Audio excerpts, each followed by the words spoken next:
தமிழகமெங்கும் கிளைகள் கொண்ட அண்ணமால் institute of hotel management and hospital management படிப்பில் சேர்வதற்கான அட்மிஷன் நடைபெறுகிறது. நீலகிரி மாவட்டம் குன்னூரில் 65வது பழ கண்காட்சி இன்று தொடங்க உள்ளது. இது குறித்த கள தகவல்களோடு செய்தியாளர் சூரிய நாராயணன் இணைந்திருக்கிறார். சூரிய நாராயணன், வணக்கம். இந்த பழ கண்காட்சிக்கு எந்த மாதிரியான ஏற்பாடுகளை செய்திருக்கிறது நிர்வாகம்? விவரங்களை பதிவு பண்ணுங்க. நீலகிரி மாவட்டத்தில் கோடை சீசன் துவங்கியுள்ள நிலையில் ஏராளமான சுற்றுலா பயணிகள் நீலகிரி மாவட்டத்தை நோக்கி படையெடுத்து வண்ணம் உள்ளனர். அவ்வாறு வரும் சுற்றுலா பயணிகளை மகிழ்விக்க மாவட்ட நிர்வாகம் மற்றும் தோட்டக்கலைத்துறை சார்பில் பல்வேறு விழாக்கள், கோடை விழாக்கள் நடத்தப்பட்டு வருகிறது. இந்த நிலையில் குன்னூர் சிம்ஸ் பூங்காவில் 65வது பழம் கண்காட்சி இன்று துவங்குகிறது. இன்னும் சற்று நேரத்தில் இந்த கண்காட்சியை மாவட்ட ஆட்சியர் தலைமையில் துவக்கி வைக்க உள்ளனர்.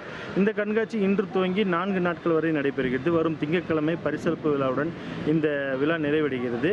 இந்த பூங்காவில் நுழைவு வாயிலில் பழங்களால் தோரணங்கள் அமைக்கப்பட்டுள்ளன.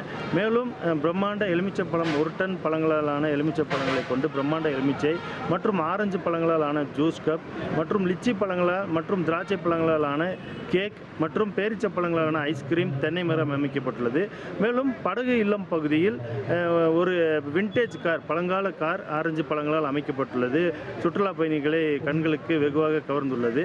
மேலும் தமிழ்நாட்டில் உள்ள மாவட்டங்களில் உள்ள பல்வேறு தோட்டக்கலைத்துறை சார்பில் தங்களுடைய மாவட்டத்தினை சிறப்பினை பறைசாற்றும் வகையில் பல்வேறு அரங்குகள் அமைக்கப்பட்டு பழங்களாலான பல்வேறு வடிவங்கள் காட்சிப்படுத்தப்பட்டுள்ளன.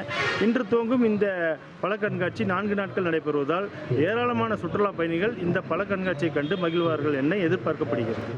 விரிவான விவரங்களுக்கு நன்றி சூரிய நாராயணன். தமிழகமெங்கும் கிளைகள் கொண்ட அண்ணமால் institute of hotel management and hospital management படிப்பில் சேர்வதற்கான அட்மிஷன் நடைபெறுகிறது.